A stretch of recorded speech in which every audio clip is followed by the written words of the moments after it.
In my last video titled The Moral Burden of Nigeria Big Three Tribes Narrative, today I'll be giving you an example, a manifestation of that dominance in the case of power sharing for the presidency. For the sake of equity, fairness, and justice, if you're conversant and familiar with the Nigerian political terrain, you will be familiar with that line. It was said mostly by the Wike group and the G5, who insisted in the PDP that power must go to the South after the 8-year presidency of President Muhammadu Buhari. And to be fair, yes, after 8 years in the North, it was only fair for power to come to the South. But Alhaji Atiku Abubakar and Iyorchia Ayu, who was the then chairman of PDP, decided that it stays in the North.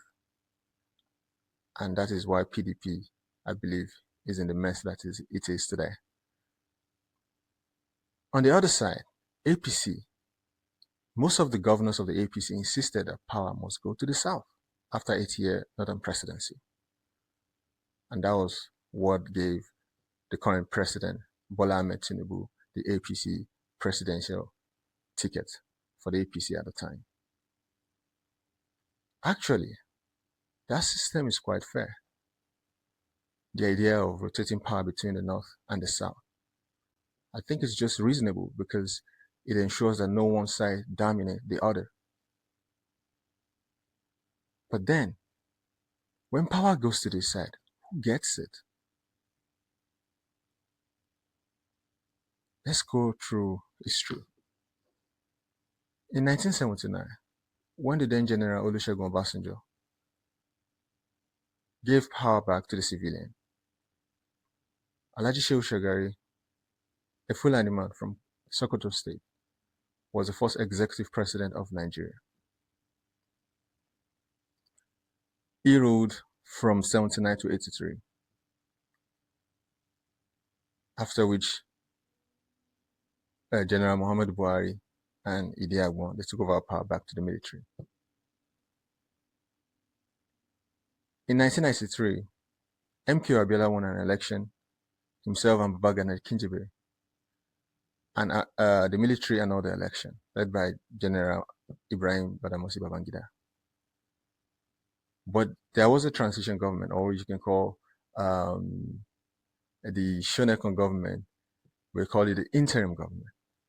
And Shonekon, who is a Yoruba man, was there for only 3 months in 1993, before Abacha came in and took over power back to the military.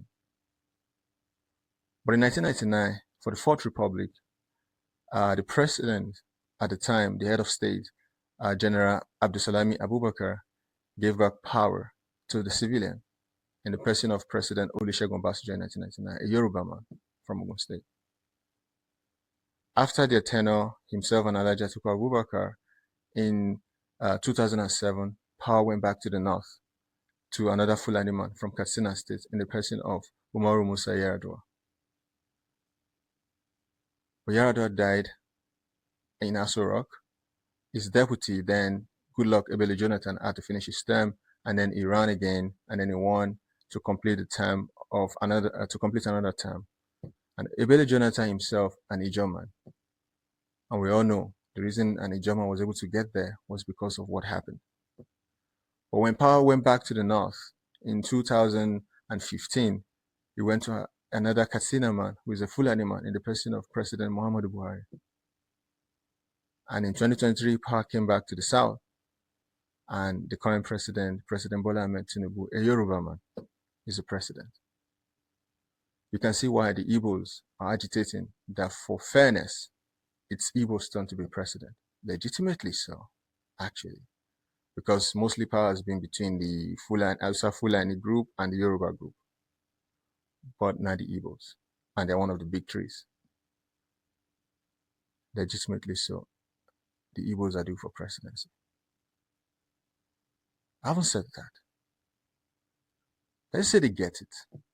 Are we going to end there and say, yes, now justice has been done? When is it going to be the time of the Ijaw? When can a Kanuri man say it's the time of the Kanuri man, and everybody in Nigeria will say, yes, it's the Kanuri man's turn.